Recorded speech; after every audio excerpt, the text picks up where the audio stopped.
All right, good afternoon, everybody. I hope everyone had a wonderful Thanksgiving break.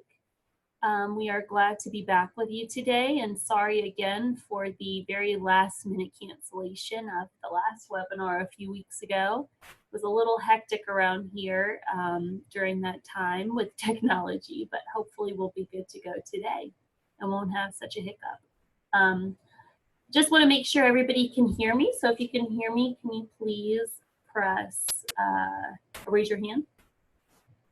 Okay, great. Glad to see it. So glad to see so many of you on today. So we will go ahead and get started. We're picking up where we left off with the coalition review, which is what the topic was supposed to be a couple of weeks ago. Because that webinar got canceled, we've kind of just bumped back our topics, and we're still going in the same order though.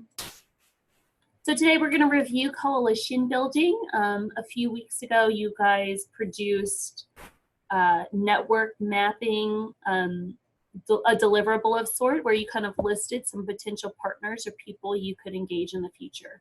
So before we even get started, I want to say that we will be looking at those today. So if you have yours available, that would be great to reference so that we can discuss that later today. So anyways, our agenda today, we're going to go over our get ready reminders. We're going to go over a few questions and feedback from the last full webinar we had, review coalitions and review that assignment you had where you did the network mapping activity. We're also going to go over the analysis of current state, which is the first aspect of the blueprint that we asked you to complete. And we're going to talk about the next aspect of blueprint we're tackling, which is goal setting. And we'll review our next steps. So let's get started. So just a reminder, these are the assignments that we have assigned so far in the Get Ready cohort. The first thing we asked you to do was an analysis of current state survey. If you remember correctly, that was a survey where we asked you for about 4 different topics, whether you guys felt green, yellow, or red about it. You kind of rated that and wrote a sentence about that. That was just a way to get you brainstorming and ready for your blueprint. Another thing we asked you to do was that first column of the network mapping tool. And the third thing was a draft of your analysis of current state. Just want to send a reminder that this is all part of the Get Ready cohort participation. We depend upon these deliverables in order to make sure that you're fully engaged in the process. With the ransomware attacks and our inability to get into Google for a while, and also with Thanksgiving break and whatnot, I have some catching up to do in terms of reaching out to those of you whom I haven't heard from. Some of you have not completed a few of these deliverables, and you will be hearing from me soon, and I'll be checking in and seeing what we can do to make sure those get done soon so that we can stay on track with our Get Ready work. And another reminder is that all webinar sessions need to be attended.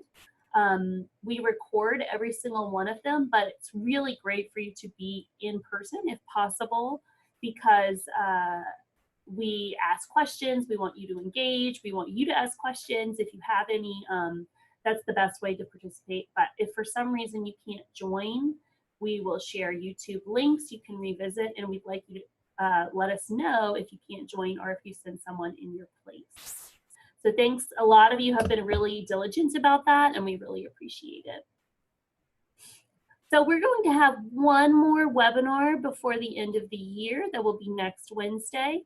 Then we'll have a little break for the holidays, and we'll come back, and the final ones will be in the month of January.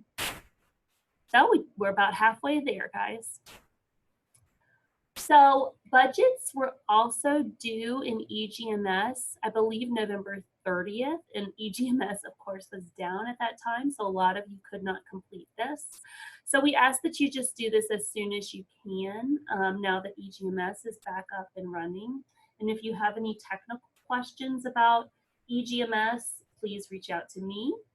If you have any questions about what you might use your funding for, I know a lot of you have brainstormed with me and Kay and come up with some really innovative ways to use your funding.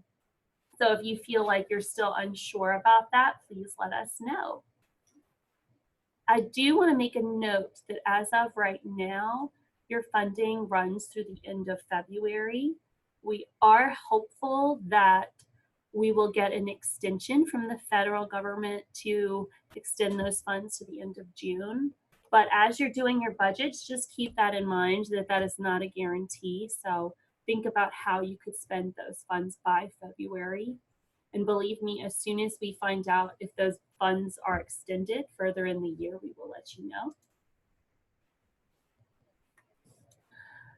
Yes, there will. You can take out indirect costs in your EGMS budget request. I see Terrebonne asked that question in the group chat. All right, so our questions last week, or excuse me, from a couple of weeks ago from the last webinar that we've done. So we got this feedback from a couple of different people when we asked you how you felt about coalition. Somebody said, we would feel like this will be a challenge for our community. We may be reaching out for possible support to help identify possible members. Somebody else said, we might need some help with ideas for profit programs, research partners, and philanthropy. Another group said, I have several questions and concerns.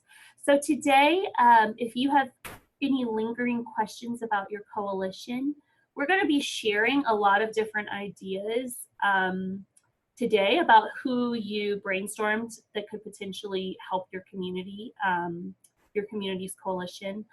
But if you still have any lingering questions or concerns, I do want to encourage you to reach out to me or Kay, and we would love to have a chat with you to figure out how we can help you with this situation. Now, I do want to say, when someone listed that they were worried about ideas for profit programs or research partners or philanthropy, those were all categories listed in that network mapping tool.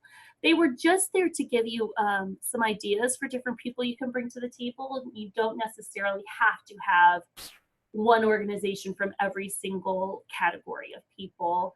We just wanted you to have a chance to brainstorm. So we'll talk more about that in a moment. So someone asked a detailed question. They were thinking really critically about their coalition and future advisory committee. They said, it is my understanding that the core members of your coalition will be instrumental in creating the blueprint.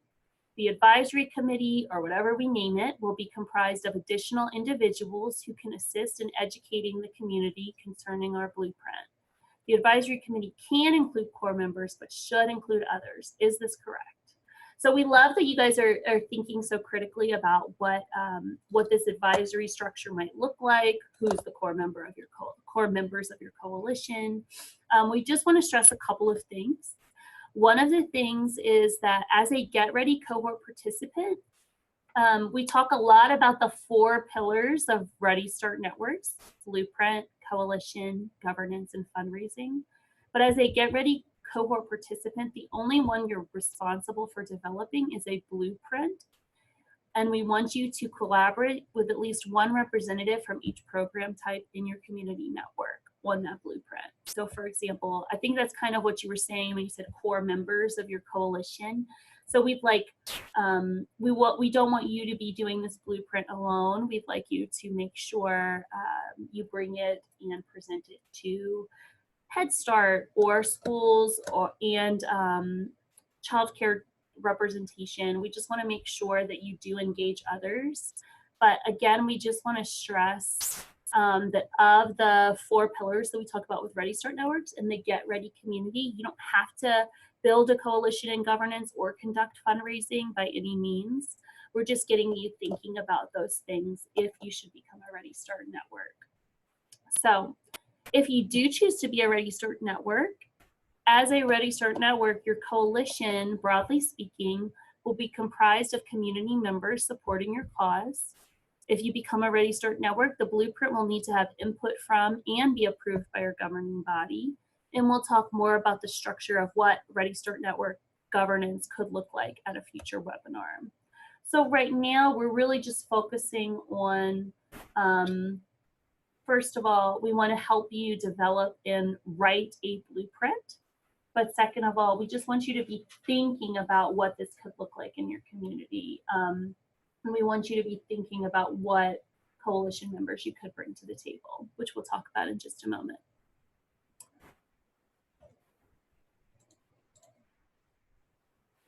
All right, someone asked, do the funds need to be spent by February 1st or the end of February? And it is the end of February. So let's review coalition. So what is a Ready Start coalition? These are community members committed to your cause of improving early childhood education quality and access for families.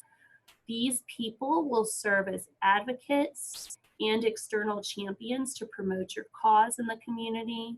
They may also serve as potential funders and fundraisers.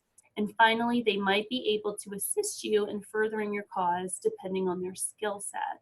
So these are the people that you want to know in your community that are movers and shakers in your community, but that you also think they need to know the importance of early childhood. They need to be on your team. They could be advocating for you, or they could be helping you in some way. Maybe they have a skill set that that is lacking in your office. Maybe they are experts at one thing or another. These are basically just anybody in your broader community who you think can help further the cause in one way or another, people that you want on your team. So we want you to keep in mind that different coalition members and organizations can bring different skills and contributions to your network. So someone did mention that core group. Those are the people that are just really close to you, that you'll work extremely close with. And I do want to stress that this table is just a visual. You don't actually have to label, okay, this is my core group, these are primary helpers, these are secondary. That's not necessarily what the table's for. The table or the chart is more to just get you thinking about how different people can help you. So again, there are going to be people who are very close to the mission and to the goals, very involved in the work.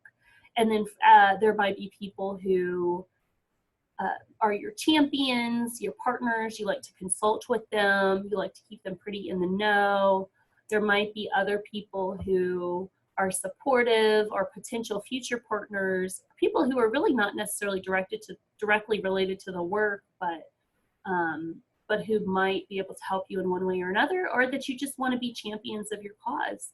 You just want early childhood work to be on their radar so that they can advocate for you and fight for your behalf. So there are all sorts of people in Ready Start work that can be brought in, that can be informed about what you're doing. And just we want to stress and emphasize that there are going to be different kinds of relationships that you form. Like we said, some are going to be particularly close, and some are going to be not quite as close, but still involved in the work in some way.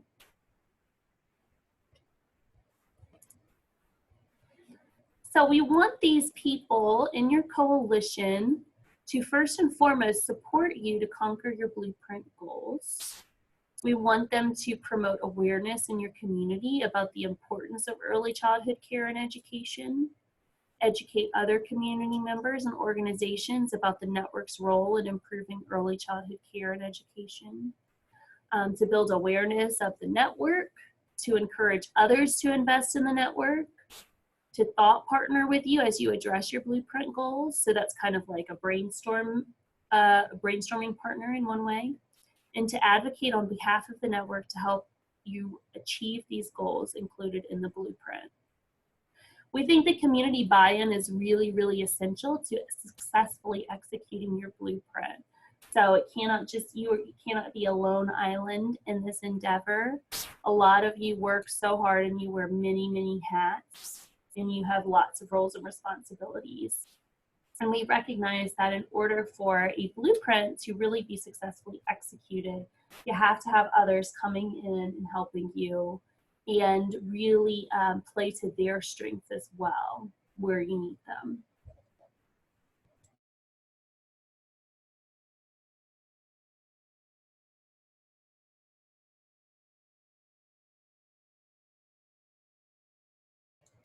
All right, so let's talk about the last assignment that you had related to coalition building. We asked you to do complete this network mapping tool that looks like this. we wanted you to complete this first column. There were several different categories of people or organizations we wanted you to consider, and we asked you the question, who should be engaged? So I really wanted to hear from you at this point. So if you have those network maps that you created, please have them handy so that we can share with one another some of the things that you brainstormed about. We're going to kind of go category by category and get a chance to share with one another and gather ideas. It would also be a good idea if you have a pen and paper nearby as you're hearing ideas from other people, maybe jotting them down if any of them weren't something you originally thought of, or maybe you, I don't know, you get inspired and you think of someone else that could help you. So the very first category, if you would, who should be engaged from local, state, or federal government partners? Please type examples in the chat box.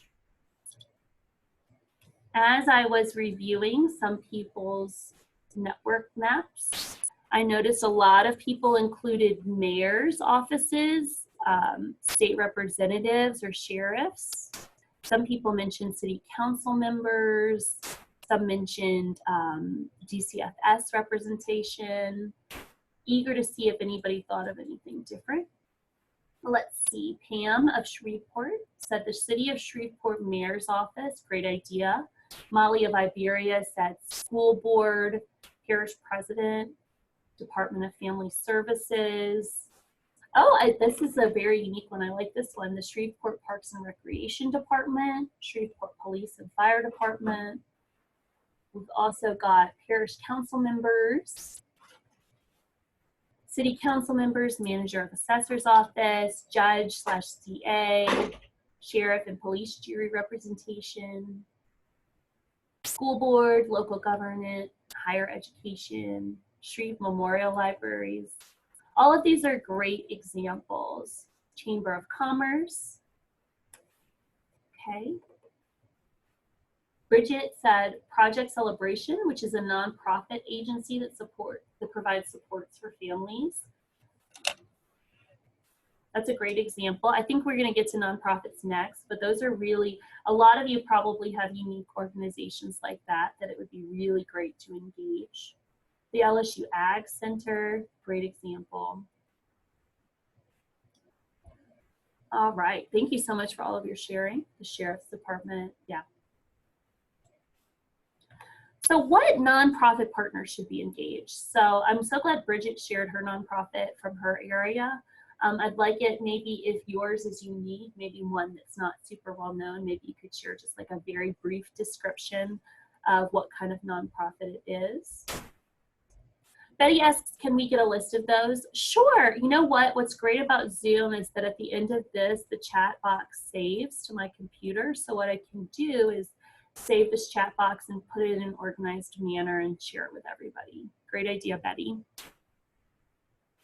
So did anybody think of any nonprofits from their areas that might be able to help them with early childhood work? Because I know a lot of you have foundations in your area. Let's see. Michelle said the Rapides Foundation or the Orchard Foundation. We've got Rotary Club, Kiwanis Club, United Way. Those are all over the state. Let's see, Step Forward, NLA, Greater Shreveport Chamber Alliance for Education, VOA, Volunteers for Youth Justice, Community First High Set Program, Community Action Team, Mighty Moms, Families Helping Families, The Family Tree. All of these are really great examples. These sound like exactly the kind of people you want in your early childhood coalition. Betty said, was United Way listed? Yes, I think someone listed United Way. If not, that is one that I saw on other people's network maps. Children's Coalition, great idea. Lions Club is another one that is over all over the state. All right, these are really great examples. Yeah, I'm so excited. Thank you guys so much for sharing all of these. All right, so this one's an interesting one. Is there anybody from for-profit or the business community that you think you could engage with this type of work and bring to your coalition? A lot of people looked at the industry in their area, Chamber of Commerce, that sort of thing. Does anybody have any major industry in your area that you could engage?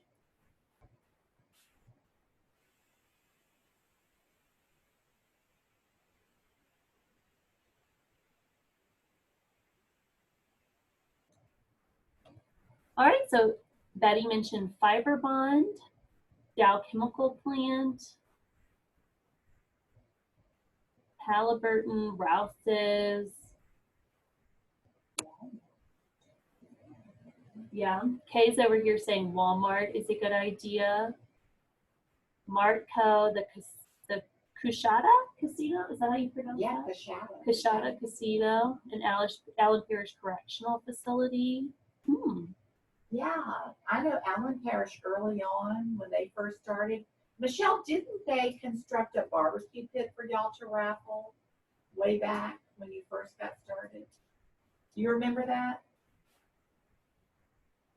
Or something. It seems like the prison industries made something. That's right. She Yeah. says, yes, ma'am. Uh-huh. Yeah, so they did. They did. That's a really interesting partner. It's not one that I necessarily would have thought of, Michelle, but it sounds like they have interest in what you're doing. Right. So that's, that's always an option to approach corrections if you have that in your parish and see if that's something that they would like to be involved in, whether it's federal, state, or local corrections programs.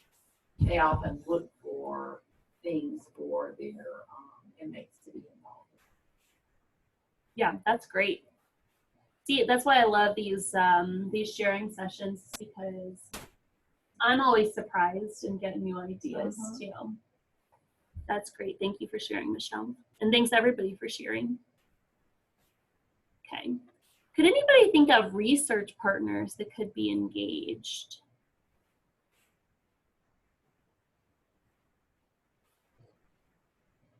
Any research partners that could be engaged with your early childhood coalition? I imagine that would be if anybody is in a university town or not far from a university. It doesn't necessarily have to be in your parish. So I see universities, LSU Health Sciences Center, NSU. Oh, Vermilion Economic Development Alliance. That's a good idea. And sometimes your chambers of commerce will have people there or will be able to link you with folks. I would also encourage you to talk to your high school or junior college mathematics departments if they're teaching any AP classes on statistics. They may be looking for projects and could really be of assistance with some of your basic analysis. That's a great idea. Bossier Parish Community College. I see the Picard Center. Agenda for Children. All these are great examples. So education partners, I do want to point out that this network mapping tool that we used was one that Advocacy and Communication Solution provided for us. It wasn't one that we created. And they use this tool with all sorts of different organizations, not just community networks and early childhood. So education partners, I know that you probably have a lot of them, but there were some people who thought of some unique ones to add to the mix, because I know you would have included school boards and principals and Head Start partners, child care directors. But what I was really excited to see was some people also included like discovery centers or museums, children's museums. I thought that was a great opportunity to find a partner in an education realm kind of different from what we're used to. Any other ideas for education partners?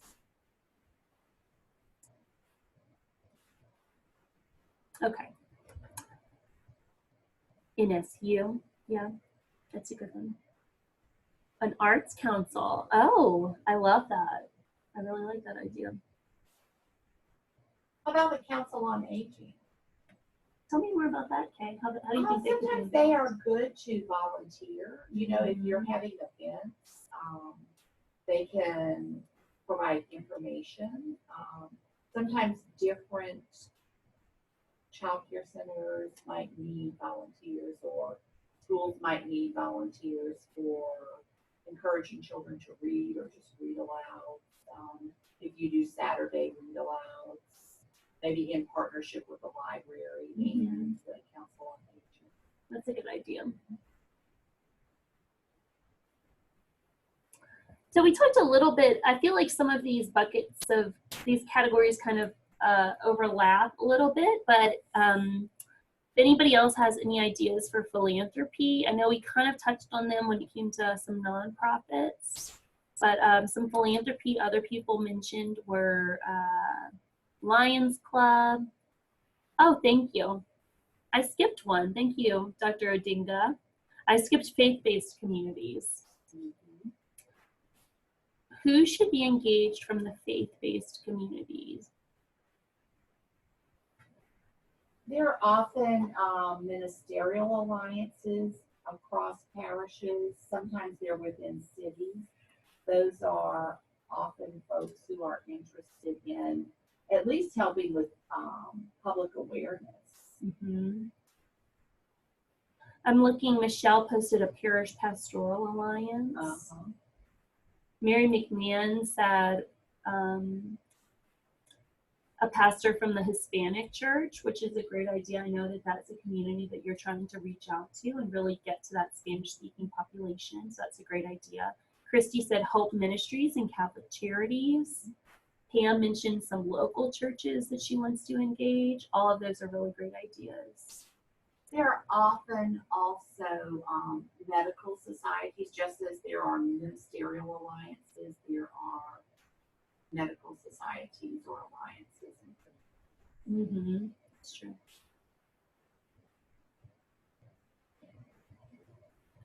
Michelle also mentioned faith-based type center. Yeah. Mm-hmm.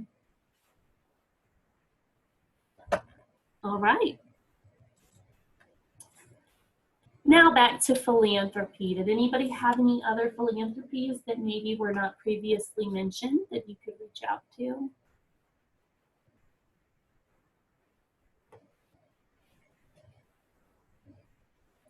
Okay. We might have touched on all of those earlier.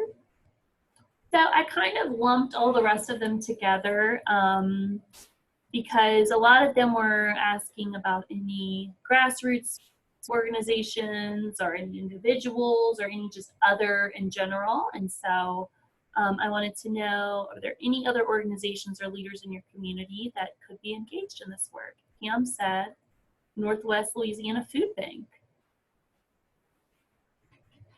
Other people mentioned in their network mapping tool things like healthcare associations, hospitals, pediatric groups, I think is a great idea.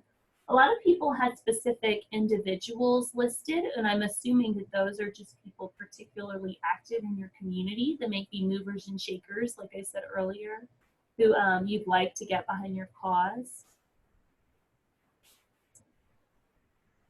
Allen Parish Hospital and the parish libraries, I think that's a great idea. As a former librarian, I think that I would love to have been engaged in this kind of work. Let's see, LSU Children's Clinic, Willis Knighton Health System, David Raines Community Health, all great examples. 4-H leadership, another good example. All right. Kay, can you think of anything else off the top of your head? We've touched on just about everything, I think. All right. So after brainstorming this list and thinking about what other people, hearing what other people contributed, did you hear any new organizations or individuals that surprised you? Did this generate any new ideas for you and your community? But I think what I really want to hear from you is this third question right here, which is, how do you think these individuals or organizations will help you in the work?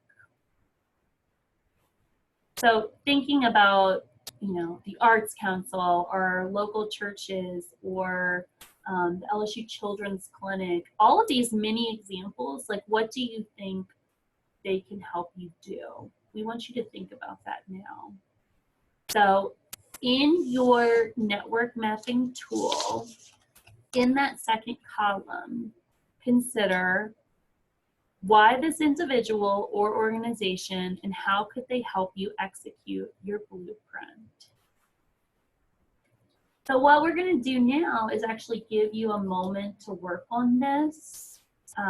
We have a few minutes built into the presentation, so I'm going to mute myself in just a moment. We're going to let you look at your actual network mapping tool and allow you to start filling in that second column and answering the question, how could this person or individual, or excuse me, how could this individual or organization help you execute your blueprint?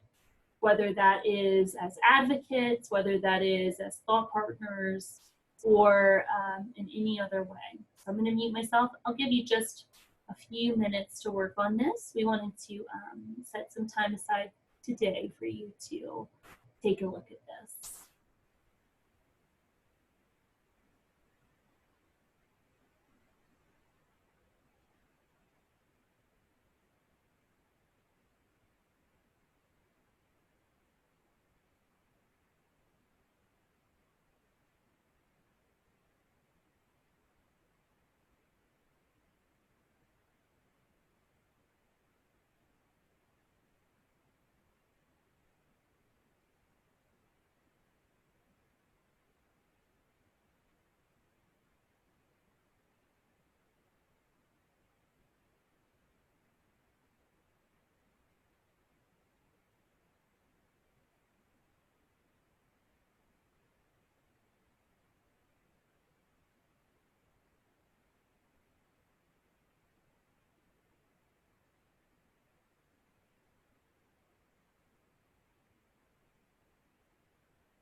So Mary asked, do you want us to upload our documents into the Google Drive? I think I'd actually prefer for them to be emailed directly to me. Thank you, Mary. So I'm going to give you about 2 or 3 more minutes. This does not have to be particularly formal. Just wanted you to brainstorm that second column of how these individuals or organizations could help you. Then we'll come back together. If you'd like to email me your updated network mapping tool, that would be great. I'd love to see it.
Okay, so let's move on.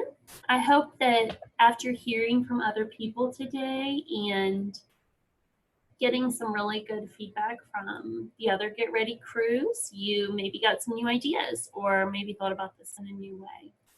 So we will continue with our presentation.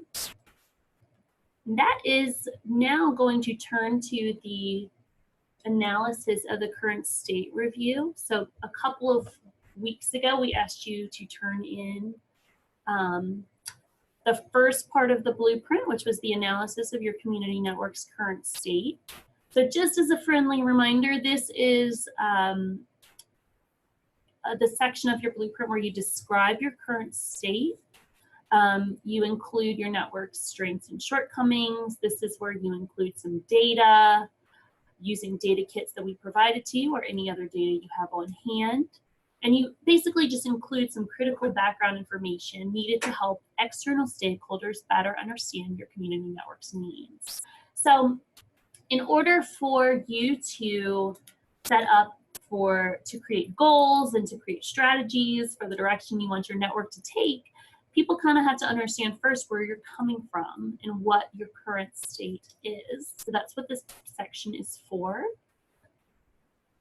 So a few people have not yet submitted this to us. So this is a reminder of what kind of questions should be answered here. And if you have not done this yet, we encourage you to do it as soon as possible. I'll be reaching out to you and checking in to see how we can help to make sure this gets done. So your analysis of current state should answer these questions. How many sites do you have by different types? How many children do you serve? Have there been any major increases or declines in that number? In terms of class scores, how are you performing? How have the scores improved or decreased? What are your strengths and what are your weaknesses? Now, the ones who have submitted them, thank you so much. Kay and I have looked at all of the ones that we've gotten so far, and we'll be providing feedback soon. A couple of things we wanted to note. One of them was that a couple of people took these questions literally and just answered them in question answer format. And that's fine to get you started, but the final draft of the analysis of current state should just be in paragraph format. And these questions that are listed here should not be incorporated at all. They're more just like, we want to make sure you touch on each of them and that those answers are located in the paragraph. We realized that we originally were saying that 1 to 2 paragraphs should be sufficient. And as we read more and more of these, we realized that some of the stronger ones might be a little longer, and that's okay. But we don't want it to be too long, and we don't want it to be what we call in the weeds. We just don't want it to be too detailed to where you lose the interest of the person reading it. So ideally, excuse me, ideally your current state, your mission, and your vision might all fit on one page. That might not be the case in every single blueprint, but as often as possible, we're going to encourage you to kind of be concise and to the point, because we realize that some of the longer ones were just getting a little more tedious to read, and it was we worry that other people, especially those unfamiliar with the work, if they're reading it, they might lose interest or might not be able to follow. But again, you can do more than 2 paragraphs, which we originally stated. The analysis of current state isn't a place for any goals to be set. So sometimes people were stating their problem and then saying, we hope to address this in the next few years, or we hope to increase access, or things like that. They were kind of saying their goals a little early, and the analysis of the current state is just what's happening now, what is the situation, and what has it been for the past few years. But the goals section is where you should include your goals, not in the analysis of current state. And we also found that sentences that contained a lot of numbers or statistics were kind of difficult to read, and we would lose track of what we were reading and not really follow it. And so I think it was particularly true in sentences about child count, if I remember correctly, the ones that listed we serve this many 1-year-olds and this many 2-year-olds and this many 3-year-olds. That's where it kind of gets a little difficult to read. So we would say, if you can, you're welcome to put a table in that place so that you're not writing that out in sentence form. So just to reemphasize, this will be in paragraph form, but in the midst of those paragraphs, if you need to include a table for statistics or numbers, that's fine, especially when it comes to child count. I think that is really, that's where you need a table or a chart to help you figure that out and to take in that information. So again, if you have any questions about this, let us know. Those of you who did submit, I will get you feedback soon. Honestly, a lot of them look really good. They're just a few tweaks here and there. And we're really, really thrilled with people's analysis of their data and people's understanding of their data and really understanding what's happening in your network. So great job to those who have completed it so far. And if you have not yet completed it, you got lots of guidance. You got Kay and me as resources. If you need to reach out to us, please let us know how we can help you. I forgot to mention on this previous slide, we did provide an optional tool that could help you with the process. This isn't the correct link, so I'm going to have to go back and get the right link. But that tool was basically just a way for you to look at a couple of different data points that were most important to your community network and how to think about that and how to translate that into your analysis of current state. So I do want to talk a little bit more. We're going to go in the next phase of the blueprint development, which is going to be goal setting. So the analysis of current state has set you up perfectly for this, because each network should aim to develop 3 to 5 goals that address the shortcomings that were identified in the analysis of current state. So the current state sets you up to present those goals that address weaknesses. So like I said, no goal should be a surprise. Each goal will be addressing something that was previously mentioned in the analysis of current state. So for example, if one of your goals is about access for a particular age group, that age group should have specifically been named and mentioned in the analysis of current state. And of course, each goal should be SMART, what we call a SMART goal, which stands for specific, measurable, attainable, realistic, and time-bound. So if you were to go to the Google Drive and go to the blueprint template, this is what you would see under the goals section. There would be a space for your goal itself, and then a space for a couple of 2 or 3 strategies, resources that are existed or needed, and performance metrics. So right now I'm going to break down what each of those means. So first is the goal itself. Each goal should be specific, measurable, attainable, realistic, and time-bound. So when we say time-bound and measurable, we want to make sure that we're not just pulling a random year out of nowhere, or that we're pulling a random number out of nowhere.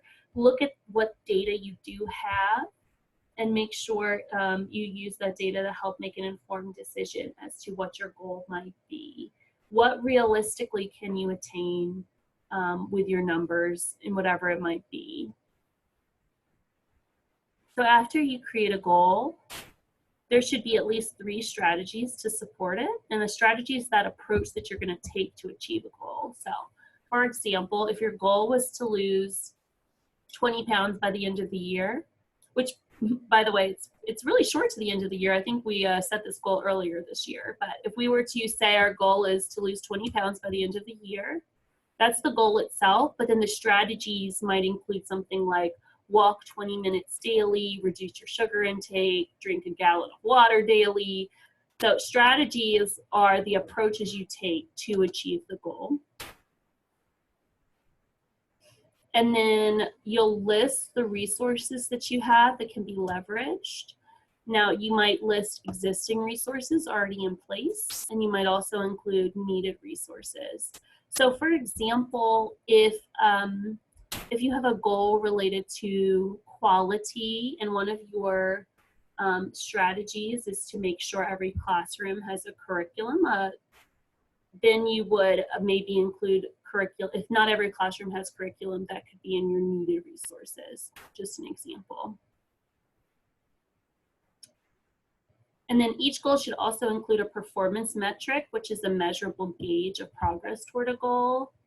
So in this situation, a performance metric could be class scores, could be child count data, could be anything like that, something that can actually be measured, statistically speaking. So that being said, what we'd like to happen next is we're going to take baby steps, and the first step we'd like would be for you to just draft 1 SMART goal. So that would include your strategies, that would include your resources and your performance metrics, and for you to share that with me before the next webinar, which is next week on December.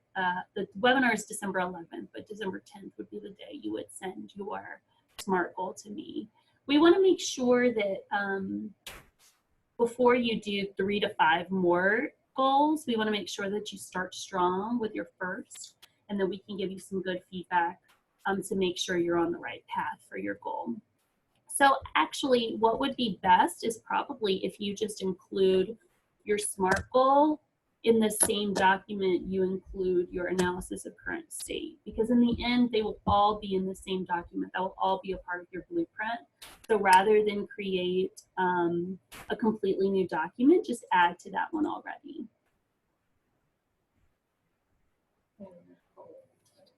Okay, I see Nicole has a question. We should work on goals instead of vision or mission statements. When are we working on vision and mission?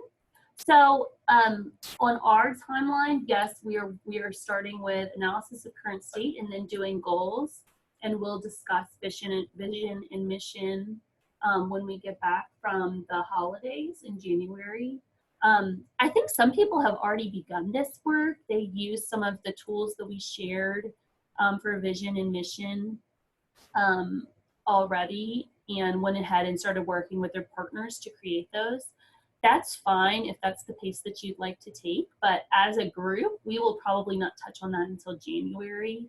That's kind of a different those take a different approach than, say, the goal setting and the analysis of current state.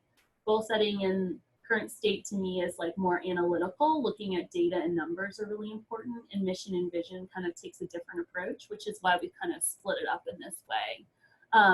So we will look at vision and mission as a group together in the new year.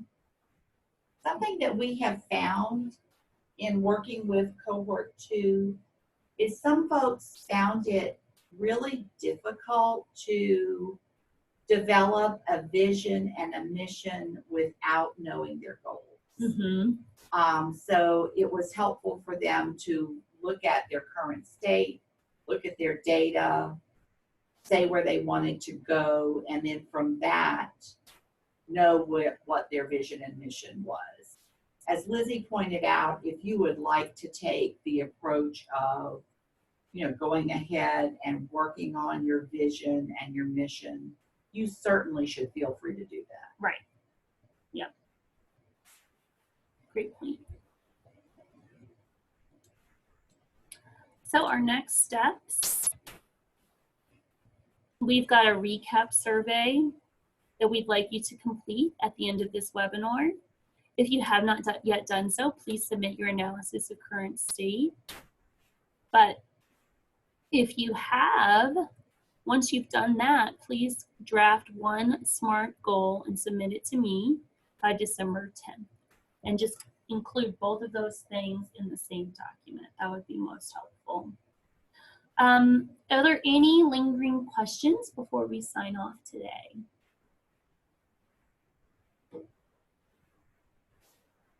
Okay, I don't see any, but as always, please reach out to me or Kay via email if you need to. Thank you so much for your time today. We really appreciate everybody's input and how much everybody shared today. Thank you so much. Take care.